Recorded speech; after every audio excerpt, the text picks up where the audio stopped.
Here I have a collection of images by French artist Sabatina Lesia. She works with watercolor and embroidery to create some absolutely stunning surfaces and compositions. So let's imagine I want to print some of these images either for my contextual research to go into my notebook or onto a worksheet. If I printed them one by one, it would end up costing me a lot of money, so what I want to do is actually create a contact sheet. You can see that I'm using a Windows machine, so unfortunately this tutorial isn't for Mac users. So I can left click and drag to select some images, or I can hold down the control key and left click on the images that I want to print. So once I've made my selection, I can right click on one of the highlighted images and click on print. This opens up a dialog box where I can select some of the printing options that are built into Windows. On the right hand side, if I scroll down, I might want to select this one here, Wallet. And this automatically arranges the images into what you see here. If I've actually selected more than 9 images, you'll see that it automatically tacks on extra pages. So in this case, I've actually selected 10 images for print, and they're not all going to fit onto one page. So I might want to either remove that one or else add on another 8 images so I can maximize my printing.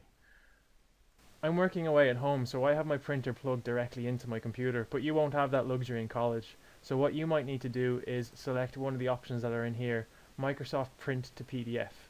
And this comes with Windows 10 built in, so if you're on an earlier version of Windows, we'll address that later. But for the moment, I'm just going to select Microsoft Print to PDF. And what this does is instead of actually printing to a printer, it prints to a file. So when I click on print, it asks me where I want to save the file. So I can just give my file a name and call it Logan1 and click on save. And it prints it to a PDF file on my desktop, both of the pages. So when I go out to my desktop, I can see here I have Logan1 PDF. I double click to open that. I can see my PDF has 2 pages, and when I go to the second page, I have that one image there. So I can save this file onto my USB by just dragging it down onto my USB, and I can go to the printer now and print that off. But what happens if you don't actually have the PDF printer installed already on your machine? You might be on an earlier version of Windows, and if that's the case, there's a workaround for that too. So I'm going to go back into my folder of images and select them and click on print. So I'm imagining that there's no Microsoft Print to PDF here. So what the hell am I going to do? Well, there's a piece of free software available called Qt PDF, and I've downloaded the installation file here. So I'm just going to run the Qt Writer PDF setup file, click on yes, accept the agreement, click on next.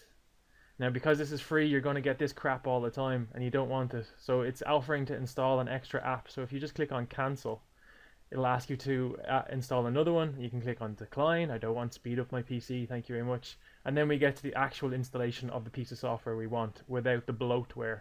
So when I click on install, it'll install the program for me.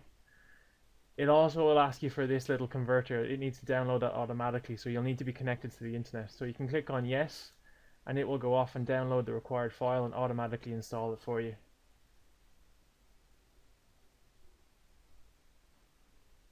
That's it, it's installed. So now I can come back into my folder, I can select some images that I want, I can right click and click on print, and now up here I should have Qt PDF Writer. So this is the option if you don't have the Microsoft PDF. This is a little free piece of software.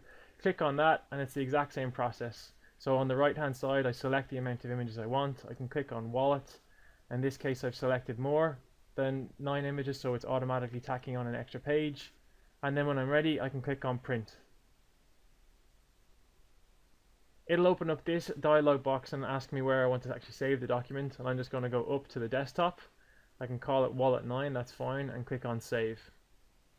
And it will generate the PDF for me. So when I go out to my desktop, I can see that I have another PDF file here, Wallet9, and I can drag that onto my USB and go to the printer and print it off.